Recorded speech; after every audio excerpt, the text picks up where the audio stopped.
ஆண்டவராக இயேசு கிறிஸ்துவின் விலையேறப்பட்ட நாமத்தினாலே கர்த்தருடைய ஆவியானவர் கொடுத்ததான ஏஜே பவர் மினிஸ்ட்ரி ஊழியத்தின் சார்பில் அன்பின் வாழ்த்துக்களை தெரிவித்துக் கொள்கிறேன். எனக்கு அருமையானவர்களே, எப்படி இருக்கின்றீர்கள்? இந்த ஊழியத்திற்காக விசேஷமாக ஜெபியுங்கள். கர்த்தர் உங்களை அளவில்லாமல் ஆசீர்வதிப்பாராக.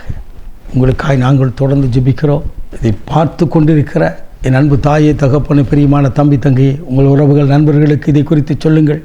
தேசமெங்கும் தேவனுடைய வார்த்தை கடந்து போகட்டும். தேவன் நிச்சயமாக உங்களை அளவில்லாமல் ஆசீர்வதிப்பாராக. ஹல்லேலூயா. எனக்கு அருமையானவர்களே, இன்றைக்கு கர்த்தருடைய வார்த்தையை நாம் தியானிக்கப் போகிறோம். வாக்கு தத்தமானது, வாக்கு தத்தம் பண்ணினதை. ரோமருக்கு எழுதிய திருமுகம் 4 அதிகாரம் 21 இறை வார்த்தை. தேவன் வாக்கு தத்தம் பண்ணினதை நிறைவேற்ற வல்லவராய் இருக்கிறார் என்று முழு நிச்சயமாய் நம்பி தேவனை மகிமைப்படுத்தி விசுவாசத்தில் வல்லவராய் இருந்தார். ஆபிரகாமை குறித்து எழுதப்பட்ட வார்த்தை. தேவனை குறித்து, தேவன் யார் என்பதை குறித்து அறிந்து கொண்டு வாக்கு தத்தத்தை பற்றி கொண்டார். அதை நிறைவேற்ற வல்லவராக இருக்கிறார். எத்தனை காலம் தாமதித்து விட்டதையா? வாக்கு தத்தம் பெற்றாகிவிட்டது. 24 ஆண்டுகள் கடந்து விட்டது. 75 வயதில் அழைத்திருக்கிறார். 99 வயசு ஆயிடுச்சு. ஆனாலும் ஆண்டவர் நிறைவேற்றுவாரா? கர்த்தரை குறித்து சந்தேகப்படவில்லை. அவர் முழு நிச்சயமாய் நம்பினாரா? ஒருவேளை பல ஊழியர்கள் மூலமாய், தீர்க்க தரிசனத்தின் மூலமாய் கர்த்தர் உங்களோடு கூட பேசியிருக்கலாம். உங்களை குறித்து சில வாக்கு தத்தங்களை கொடுத்திருக்கலாம். தரிசனமானது குறித்த நாளுக்கு வைக்கப்பட்டிருக்கிறது. தாமதித்தாலும் அது நிறைவேறும். வாக்கு தத்தம் பண்ணினதை அவர் உண்மையுள்ளவராயிருக்கிறார். இந்த வாக்குகள் கலப்படமற்றவை. அவரை மகிமைப்படுத்தி பாருங்கள். அவர் நிறைவேற்ற வல்லவராயிருக்கிறார். ஆபிரகாம் விசுவசித்தார். அவர் வல்லவர், சர்வ வல்லமையுள்ள தேவன் என்று சொல்லி முழங்கினார். தொடக்க புத்தகம் 17:1 வாசிக்கிறோம். ஆபிரகாம் அறிக்கை இருக்கிறார், எனக்கு வாக்கு தத்தம் பண்ணின தேவன் சர்வ வல்லமை உள்ளவர். என்னை அழைத்தவர் சர்வ வல்லமை உள்ள தேவன். எனக்கு ஒரு கொஞ்சம் மகிழ, எனக்கு ஒரு குழந்தை செல்வம் இல்லாது இருந்தும் நான் தேவனை மகிமைப்படுத்துகிறேன். தேவன் குறித்த நாளிலே என் வாழ்க்கையிலே பெரிய காரியங்களை செய்வார் என்று சொல்லி அவள் விசுவாசிக்கிறார். நீ நம்பு. இதை கேட்கிற யாராக இருந்தாலும் சரி, கர்த்தருடைய வார்த்தையை நம்பு. என்னுடைய ஜெபக்குழுவிலே ஒரு அருமையான மகள் வந்தாள். அவள் குறித்து கர்த்தர் பேசும் பொழுது அவள் நம்பினாள். ஆனால் சூழ்நிலை 1% கூட இல்லை. இந்த குழந்தை பிறக்குவதற்கு சூழ்நிலை இல்லாத ஒரு சூழ்நிலை இருந்தது.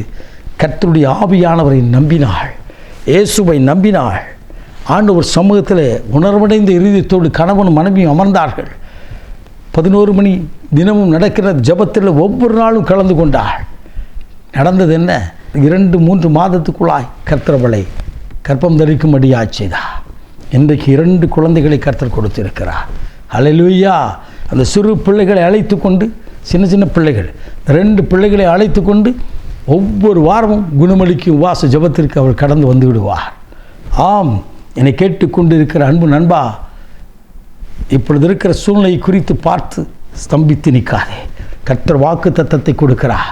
உன் வாழ்க்கையில் நான் இதை நிறைவேற்றப் போகிறேன். எத்தனை வாக்கு தத்தங்கள்!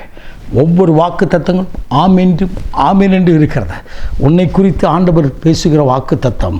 உன் வாழ்க்கையிலே நான் எதை சொன்னனோ அதையெல்லாம் தாமதிக்காதபடி நிறைவேற்றுவேன். முழு நிச்சயமாய் நம்புவோம். நீ ஆண்டவரை மகிமைப்படுத்து. இந்த சூழ்நிலையிலே ஆண்டவரை மாத்திரம், இந்த வனாந்தர பாதையிலே, உன் இல்லாத சூழ்நிலையிலே ஆண்டவரை மாத்திரம் பற்றி பிடித்து கொண்டு, கர்த்தருடைய ஆவியானவர் கொடுத்த வார்த்தையை பிடித்து கொண்டு கதறினீர். கர்த்தர் இறங்கி வந்து அற்புதங்களை செய்கிறதை நீ காணப்போகிறாய். அல்லேலூயா. கொஞ்சம் மகிழ, எனக்கு ஒரு குழந்தை இல்லை என்று சொல்லி கலங்கி நிற்கிறாயோ, இதே நிலையில்தான் ஆபிரகாம் நின்றார். இன்றைக்கு ஜாதிகளின் தகப்பன் என்று சொல்கிறோம். கர்த்தர் அழைக்கும் போது அப்படித்தான் அழைத்தா. உன்னை திரளாய் பெருக பண்ணுவேன் என்று சொன்னவர். அப்படியே ஈசாக்கை கொடுத்து பெருக பண்ணினவர், யாக்கோப்பை கொடுத்து பெருக பண்ணினவர் உங்கள் சந்ததியும் பெருக பண்ணுவாராக. அல்லேலூயா. நாம் ஜெபிப்போம்மா.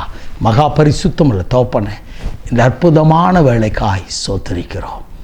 இன்றைக்கும் தகப்பனே, வாக்கு தத்தம் பண்ணினதை நிறைவேற்ற வல்லவர் என்று சொல்லி ஆபிரகாம் விசுவாசித்தது போல இதை கேட்கிற ஒவ்வொரு ஜனமும் விசுவாசிக்கிறார்கள்.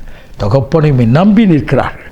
அவள் விசுவாசத்தின்படியே வாழ்க்கையில் வெளிப்படட்டும், அற்புதங்கள் வெளிப்படட்டும், அதிசயங்களை காணட்டும். இயேசு இரட்சகரின் விலையேறப்பட்ட நாமத்தில் பிதாவே, ஆமென். ஆமென். God bless you.